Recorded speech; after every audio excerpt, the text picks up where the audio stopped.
What lights did Noach use in the ark? Floodlights. Joking aside, there's actually some truth to this. Because in addition to the whole story of mankind and the flood, there are some beautiful snippets of behavior lessons that we can learn in the story of the flood, how to become better people. There's a projector, floodlight on individual concepts that we can learn. And one such example is the story of the raven and the dove. Because as the waters were subduing and Noach wanted to know the flood is over, he asked the raven to go and check, but the raven refused. When he asked the dove to go and find out what's going on, the dove gladly and happily left. Why did the raven refuse? Our rabbis tell us quite a bizarre concept was going through the brains, the minds of the raven.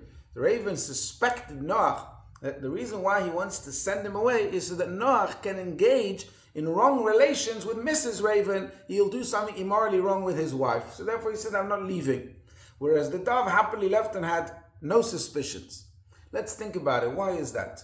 And the reason is because the raven himself has a problem with commitment issues, with relationship issues. Our rabbis tell us that the ravens neglect their children at a young age. So therefore, because the raven had that problem, it suspected Noach of having that problem. But the dove, on the other hand, has a monogamous relationship. You know, when people say these two people, they live like the life of doves because doves have such a strong commitment and look after their spouse. Because the dove had no issues himself, he didn't suspect Noach, teaching us that when we blame other people, perhaps we ourselves have that problem. We see the exact same point at the end of the Parashat when Noach gets drunk and he is found naked. So his one son, Ham, goes and blames his father and does terrible things. He tells his brothers, he makes a big deal of it. Where Shem and Yafet, they go and they cover their father and they do not see his nakedness. They don't see it as such a bad thing. Again, why the difference?